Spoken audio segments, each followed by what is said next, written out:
Bueno, vamos a épocas un poco más recientes, ¿no? Tú eres una persona muy... vamos, se te da todo bien, ¿eh? Entonces, seguro. pues sí, porque Ayer me crucé el pelo. yo conozco un poco tu trayectoria y sé que eres ¿Tú qué me quieres? multifacético, o sea, eh, vamos a los años 80. No, vamos primero al 79. En aquella época creo recordar que era Luis Miguel, el alcalde de Cangas de Onís, y tú ahí tuviste, porque creo que estabas dentro de UCD, en aquella, si me equivoco, me corriges, sí. ¿vale? Entonces, ¿qué pasó en aquella época que tú le tuviste que plantear? No me acuerdo si era el tema del Parque Nacional, si empezaba el tema del Parque Nacional. Bueno, háblanos tú un poquitín de esa época, que además fue una época un poco convulsa dentro de lo que fue el Parque Nacional, Cangas, ayuntamientos y demás. Bueno, sí, efectivamente. Una vez que se establece la democracia, yo siempre digo que es una época que empezamos a conocer cosas porque como no las teníamos no sabíamos lo que era. Claro. Entonces empezamos a... Yo recuerdo con muchísimo cariño a una persona que prácticamente me enseñó y me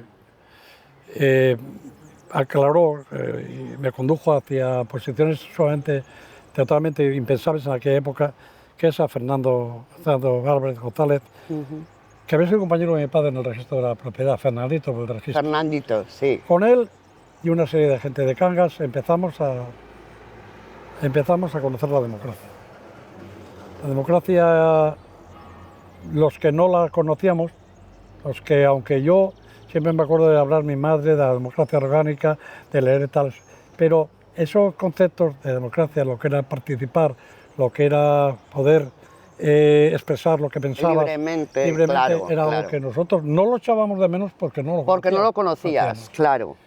Entonces empezamos primero pues con un partido que era la socialdemocracia, que en aquel momento la presidía, la había fundado Francisco Fernández Ordóñez. Esa socialdemocracia más tarde se unió con otros partidos también muy pioneros en la democracia, como fue el Partido Demócrata Cristiano, también un partido más pequeño, era liberal, y todos ellos juntos formaron Unión de Centro Democrático. Cuando se funda la Unión de Centro Democrático, el presidente aquí de Cangas era Fernando y yo era secretario. Y vienen las primeras elecciones, son las elecciones municipales. En las elecciones municipales se forma una candidatura de la cual sale como ganador Unión de Centro Democrático, siendo alcalde Luis Miguel Ortiz. Luego, Luis Miguel Ortiz fue el primer alcalde democrático de la democracia sí. en Cangas de Onís. Y yo no participo participo en la organización, participo incluso en la organización de la campaña electoral de todo el centro y oriente de Asturias, pero no voy dentro de ninguna lista.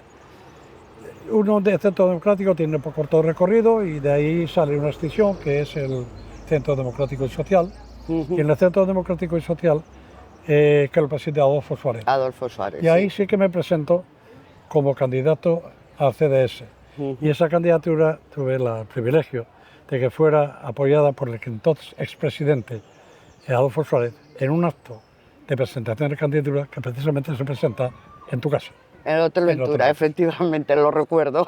Ahí salimos dos concejales del CDS, gana las elecciones Toño de la Alianza Popular, con mayoría absoluta, después el Partido Socialista y después Unión de Centro Democrático, con dos, Luis Vega de Corao y yo. Y ahí empieza ya mi contacto con lo que era la pregunta, con lo que era el tema del Parque Nacional de la Montaña de Covadonga, porque en aquel momento el Parque Nacional era el Parque Nacional de la Montaña de Covadonga. Sí. El Parque Nacional siempre había tenido problemas, quizá porque había sido el primero, porque desde mi punto de vista el Parque Nacional solamente fue una declaración de intenciones para quedar bien, no tenía contenido, ni siquiera contenido económico. El Parque Nacional nace en una época de la mano, todos sabemos, de Pedro Pidal y Bernardo de Quirós, Sí.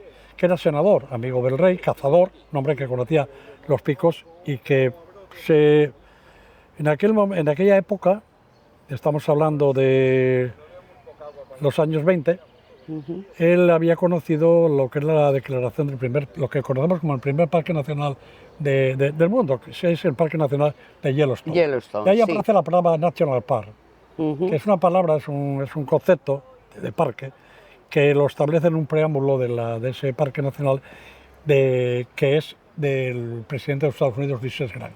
Y de ahí se empezaron a todos esos espacios protegidos A llamarles parque. que asumían esa filosofía de conservación, de cese de actividad económica económica y, por ejemplo, extractiva, ni de minas, de madera, etcétera, etcétera, en una extensión que era, pues, no sé, pero igual más grande que la mitad de España. Ya. Y toda esa filosofía pues la lleva Pedro Pidal a establecer un decreto que, a la hora de la verdad, lo único que tenía era eso, un decreto. Todos sabemos que incluso esa guardería que se establece la pagaba él de su bolsillo porque no tenía contenido económico. Ya. Bueno, el hecho que es que en ese parque nacional entran poblaciones, cosa que no era normal. O sea, en el Parque Nacional de Yellowstone no había ninguna población autóctona y si había alguna, que luego, sí es verdad que por lo que yo leí, eran zonas que estaban periféricas al parque, sí que había, pero que se trataron de otra manera. El caso es que pueblos enteros, un santuario, más de medio concejo quedó incluido en un parque nacional, con unas limitaciones que lo único que hicieron fue crear conflicto entre los vecinos. Claro. Y todo esto fue agrandándose según pasaron el tiempo. El Parque Nacional era el Parque Nacional de la Montaña de Covadonga porque abarcaba prácticamente lo que es el macizo occidental o del Cornión. Después de pasando los años, abarca los tres macizos y se convirtió en lo que hoy es el Parque Nacional de los Picos de Europa. Una cosa, antes de pasar, porque tú luego, durante esa etapa, entre 1983 y 1987, creo aproximadamente, fuiste concejal de turismo, deporte y festejos. Vale. Pero anterior a eso, tú ya gestionaste, junto con otras personas de Cangas, el crear una entidad llamada Incatur, que de aquella época creo que tenía otro nombre, si no recuerdo mal, igual me estoy equivocando. No. Pero bueno, explícanos un poquitín cómo empezó la idea de Incatur. Cangas siempre tuvo una vocación turística, siempre, y de hecho hay antecedentes de sociedades de turismo de Cangas, Onís, siempre aprovechando pues el tirón que tenía. En esos primeros años yo creo que el tirón, por supuesto, siempre fueron los lagos y siempre fueron el santuario de Nuestra Señora de Covadonga. Eso estaba claro. Entonces se habían creado múltiples sociedades. Yo accedo por primera vez a una sociedad que se crea, que se llamaba Centro de Iniciativas en Turismo. Exacto, es que no recordaba yo ahora. Los Centros de Iniciativas en Turismo se crearon en España en la época anterior a Fraga y de Barne, pero se potenciaron en la época de Fraga y de Barne. Esos centros tenían como misión potenciar los valores turísticos de las zonas y regiones de todas las de España. Es también época donde se empiezan a promocionar lo que había sido una idea inicial, los paradores de turismo y demás. Pero en fin, en Cangas, en la torre del Palacio Pinto, recién construida, yo recuerdo la primera sede del Centro de Iniciativas de Turismo. Ahí había folletos en varios idiomas, había iniciativas, se hacían fiestas, se hizo la fiesta del turista, se hizo la fiesta de agosto. Ahí estaban gente pues como Fernando, como Ramón Prada y Luis Prada, como Emilio de Mati, como Bernardo de Colón, como Pepe Pardo, Angelín Moro, que siempre que pongo a nombrar, igual me queda alguien por ahí, que tenían hacían todos aquellos eventos que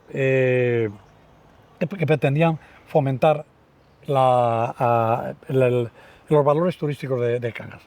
Y de ahí, primero nace, entre toda esa gente, de una manera, nace el Club Ciclista Enol. Ajá, efectivamente. Porque prácticamente Juanón, Sí. Ricardo Cue, Ramón Cue, Ramón Cue, sí. Ramón, pero con sus hermanos Carlos y Ricardo, Laudino, Nardo, Colón. Y mucha gente pues formaron el primero, yo estuve entre ellos, la primera directiva de lo que era El Club Ciclista, ¿no? Digo esto porque el Club Ciclista de Nol empezó organizando carreras de aficionados de primera que prácticamente podían correr hasta los profesionales. Hizo 14 subidas en Nol. Concho. Y 2 vueltas ciclistas a España, que subieron su final en Cangas d'Onís. Sí, en Cangas. Eso quiero que me lo cuentes luego. Bueno. Eso lo dejamos luego para el final, que quiero que me lo expliques. Todo este proceso va avanzando y en el año 1983, efectivamente, yo asumo la tendería de alcalde por el CDS de Turismo, Deporte y Federación. Y ya pues empezamos a hablar de la posibilidad de crear de tener unos estatutos, de crear una sociedad de turismo en Cangas d'Onís. Esa sociedad de turismo, en aquel momento yo soy vicepresidente también de la Mancomunidad de Turismo de Mancomunidad de Municipios del Oriente. Ajá. Y coincido con Antonio Tremín de concejal, sí. que era también uno de los que habían empezado a mover a Llanes como uno de los puntos de atractivo de turismo y crear los primeros, digamos, borradores de estatutos. Y con esos borradores de estatutos vamos a crear aquí la primera sociedad de turismo. Estaba tu hermano, en representación de Oscar, sí. En representación del hotel, y creamos una primera sociedad. Y vamos a poner unos nombres. Yo recuerdo en la agenda que yo tenía que tenía las siglas del Centro de Iniciativas en Turismo. Les di la vuelta. Ya. Incatur. Incatur, claro. Iniciativas canguesas de turismo. Muy bien. Y ahí nace el primer embrión de lo que es participar, por supuesto, de tu casa, el Hotel Nadia, José Antonio el de Piloña, que fue una persona muy activa en el tema, los que ya te nombré, Vicente el de Peregrino, Luis el del Sella, no me quiero dejar a nadie, tal, por supuesto. Y todo, no solamente los hoteles, sino era también la restauración.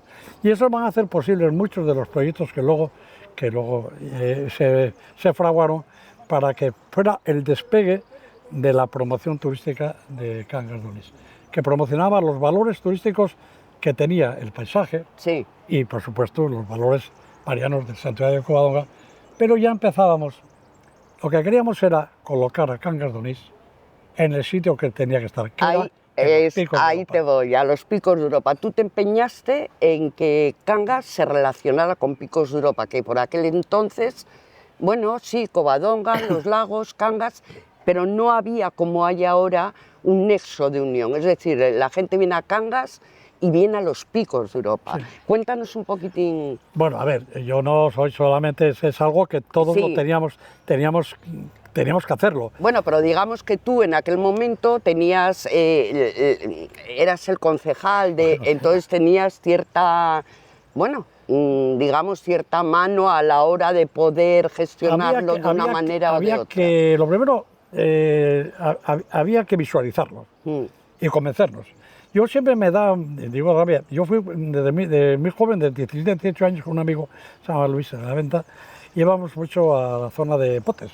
Ajá. Y prácticamente Potes eran los picos de Europa. Sí, efectivamente. Porque los picos de Europa estaban vistos desde la meseta. Claro. Y como todo lo que se ve en este país está visto desde Madrid, claro, los picos de Europa están vistos desde atrás. No, claro, como además, de hecho vas a Potes y vas por detrás, claro, pero, vas por Palencia. Yo decía, eso es el final de los picos de Europa. Claro, los picos de Europa nacen en las fosas del fondo del mar y terminan chocando con la cordillera cantábrica, pues lo que hoy conocemos como Fuente de.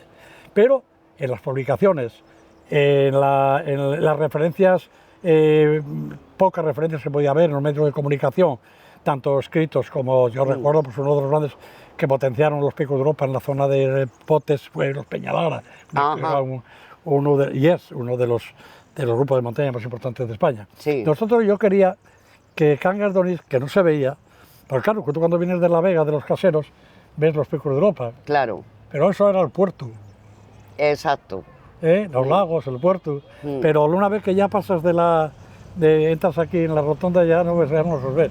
Había que hacer algo así. Entonces, lo primero que teníamos que era colocar a Cangas en los picos de Europa. Y lo hicimos de una manera muy curiosa, porque en aquella época empezaba a haber algunas pequeñas subvenciones, estoy hablando años 83, 84, empezaban las ferias de Fitur, Claro, que ir a ferias de claro. Fitur, y necesitábamos algo que llevar. Tenemos muy poco dinero, por decir nada, o sea, de la Concejalía de Turismo no tenía presupuesto. Y bueno, algo que conseguíamos de la Consejería de Turismo, aquella había un secretario que se llama Tomás Flores, un hombre que ayudó muchísimo a toda esta zona, y lo primero que hicimos fue buscar la forma de hacer algo visual. Entonces queríamos hacer un cartel, Claro. en la cual se viera que Cangas estaban los picos. Estaban los picos, claro. Para ello, buscando y buscando, me dice un día Fran Verán, dice, mi tío Merito y Amada tienen unas fotos muy guapas donde se ve Cangas y los picos de atrás, el Cornión y el Central. Hablo con Merito y me enseña la foto. Digo, esta es la foto. Claro. Y me dice, ¿dónde está sacada? Digo, mira, está sacada desde Mables, encima de Villanueva, y es la única foto que hay donde se ve los dos Cangas de Cangas de Onís, la del Selle y la Vergüeña, y al fondo los picos. Los picos. Bueno, pues vamos al imprenta, no vale. La foto no se podía poner, entonces, madre mía.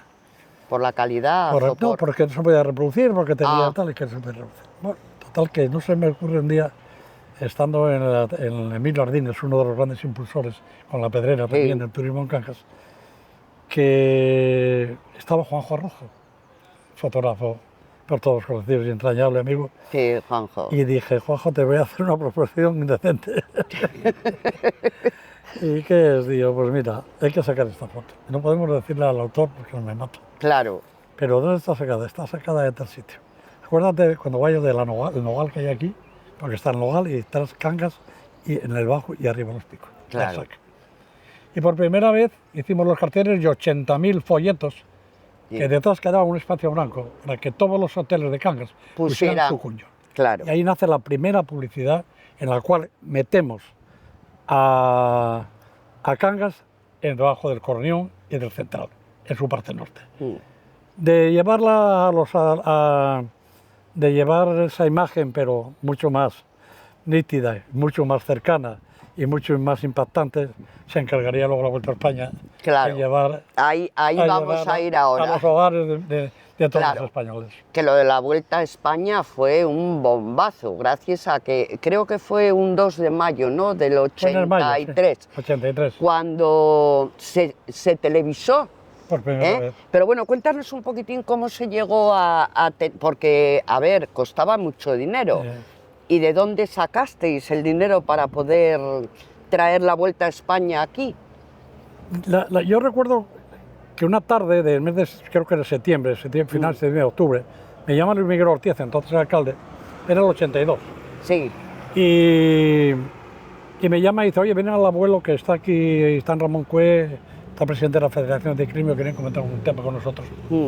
Yo no era concejal, era secretario de UCD, pero Luis Miguel siempre contó conmigo, al menos por lo menos para consultar algunas cosas. Sí. Y llegamos ahí y plantean la cuestión. Y, hombre, había habido un pequeño problema que resumo. La Vuelta a España se organizaba siempre por el Correo Español del Pueblo Vasco. Ese año deciden no organizarla y para que no se pierda, el Ministerio de Cultura se hace cargo de la organización de la Vuelta en combinación con las consejerías de cultura, algunas recientes creadas como la de Asturias. Y nos dice, vosotros tenéis una experiencia enorme, porque ya tuvisteis 2 vueltas a España, el Club Ciclista Enol tiene garantía suficiente de organización, y luego hizo ya 14 subidas en Enol. Y queríamos llevar la vuelta arriba. Y bueno, hablamos de tal y me dice, pero bueno, a ver, pasa que cuesta 600.000 pesetas. Te va a joder, 600.000 pesetas. Dijo, Luis Miguel, eso no te... ¿Y quién paga eso? Claro. Dijo, no, claro, ese es el problema. Y dijo, lo que pasa es que hay una licencia. Que dijo, ¿qué es? Dijo el presidente de la Federación, se va a televisar en directo. Hay que hacerla. Claro. ¿Y cómo? No lo sabemos. Bueno, pues el primer contacto que tenemos es marcharnos enseguida a Oviedo, a la Consejería de Cultura, estando Antonio Masí. Ajá. Antonio Masí se vuelca con nosotros y dice, vosotros 300.000 pesetas las tenéis de la consejería. Ya, pero esas 300.000, hay que buscar, claro, que la Claro, nosotros hacerla, que lo que sea, aquí estoy yo. claro. Reunimos a la gente de Cangas, los hoteles, los bares, reaccionan inmediatamente, se sacan con 85 o 90.000 pesetas de la época, luego con otros sorteos, con algunas cosas más, no se cubre. Pero la Vuelta Ciclista llega en el año 1983 por primera vez a los lagos a los lagos. No se llamaba Lagos de Covadonga, se llamaba a los lagos. A los lagos, efectivamente. Luego te explico por qué se llama Lagos de Covadonga. Total, que esa no fue la mejor etapa. Tuvo muchísimas dificultades. El periodo de transmisión fue muy corto. Los equipos técnicos eran los del Tour de Francia. Televisión Española no los tenía. Y allá Jaimín y José Ignacio armaron un tinglado de antenas de atrás para adelante. Yo no sé cómo coño lo hicieron para que esa señal pasara a Soyuve, a Bilbao. Fíjate. Pero al año siguiente, domingo, la etapa es una completa. Exagerado. 25.000 personas con un día espectacular suben a los lagos. Fue la etapa más vista de toda la vuelta. Pero y a nivel mundial también, además, o sea... Según José María García, que de aquella yo creo que estaba en Antena 3 Radio, que nos manda a poco tiempo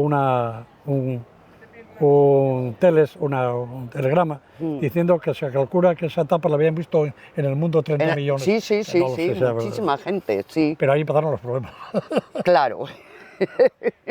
La etapa fue una verdadera maravilla. Yo siempre digo... Pero empezaron los problemas con el parque. Claro, yo cuando veo aquel helicóptero que sube, pero que eso es para verlo, porque todavía está grabado, que lo quiera ver en YouTube, lo puede ver en la Sí, efectivamente, yo lo estuve echando da la vuelta el helicóptero, se pone enfrente, saca de primer plano a la Santina, sube todo el monte de Usera. Y da por detrás, salen los dos lagos, con los dos macizos, central y el estar enfrente, clavados en la butaca de los espectadores. Dije, esta es la nuestra. Y fue. Sí, lo fue, efectivamente. Lo que pasa es que se convirtió en los lagos de Inol, pero bueno, la publicidad fue impresionante. Ese año, que era la segunda, es cuando Toño me dice, hay que darle un nombre a la etapa. Porque yo recuerdo que la primera etapa la había retransmitido Antolín García, y después esto cambió. En ese año los equipos de televisión cambian, hay unos medios técnicos impresionantes, tenemos un día espectacular, amplían el espacio después de la novela, famosa novela, que nos lo quitaba siempre el espacio de retransmisión. Total, que un día me llaman, estaba yo tenía una tienda, se llamaba Librería Clarín, la recuerdo. Efímera, y me dice, hay que darle un nombre a la etapa. Me dice, sí, hay que darle un nombre a la etapa. Y no se puede llamar los lagos de Nor porque son los lagos Nor y Lacina. Dije, mira, vamos a hacer una cosa, estamos en la montaña de Covadonga y en los picos de Europa. Claro. Vamos a llamar los lagos de Covadonga. Claro. Hay que meter a Cangas, a Covadonga y a los picos de Europa en una misma tartera para que esto quede claro. Y las frases cortas son las que mejor quedan. Sí. O sea que de ahí nace... Lagos de Covadonga. Claro. Hicimos, además, yo recuerdo que con una mapa de la Alpina, que es un mapa, de los pocos mapas que había a unos 25.000, pues íbamos, yo lo hice, no por nada, pero es que lo hice yo, no porque presumir, pero cogía las curvas de nivel y iba sacando aproximadamente los desniveles. Entonces, al cementerio llega el 12, Huesera el 16, 17, Dúa 19. No andamos muy descaminados, porque hoy, bueno, eso está ahí todavía hoy. O sea, el cementerio no, porque se cambió la variación de la entrada, pero Dúa, ¿cómo se llama? Huesera. La Huesera. Uy, Huesera además era lo más... Pues ahí está. No, y Huesera lo más de lo más. Además, a los periodistas de televisión tú les pones...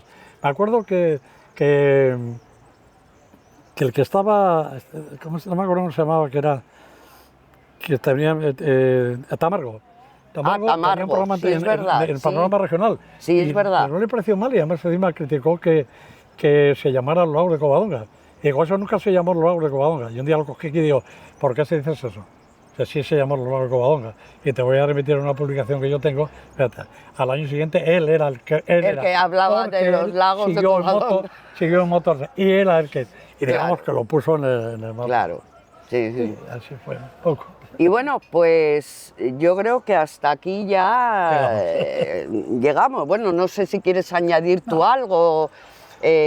Solamente una cosa, porque todo esto desde lo que ocurrió, después la visita del Papa, apúntalo también, cambia totalmente el concepto. Asturias entiende que el turismo es una parte importante de los recursos de muchos municipios.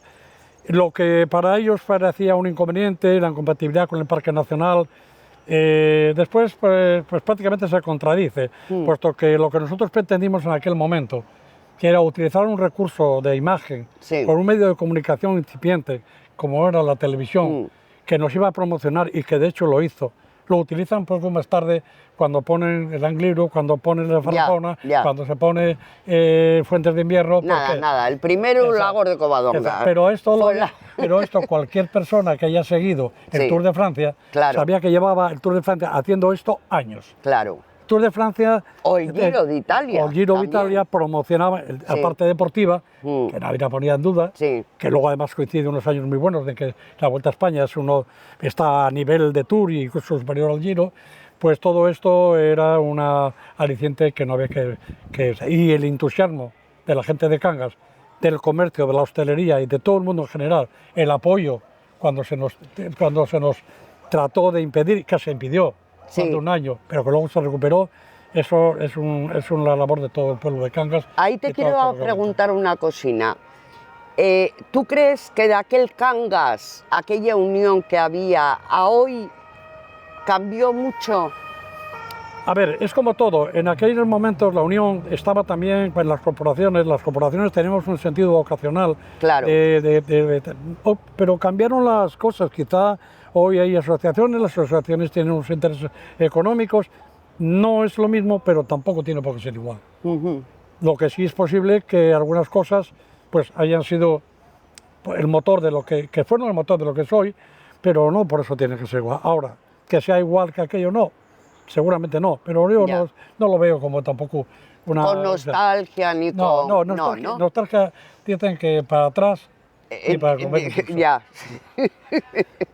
Bueno, Antonín, pues gracias de verdad por esta charla tan guapa que nos acabas de dejar, por haber venido a Oriundos, y bueno, vosotros ya sabéis, seguir en YouTube para más contenidos de podcast.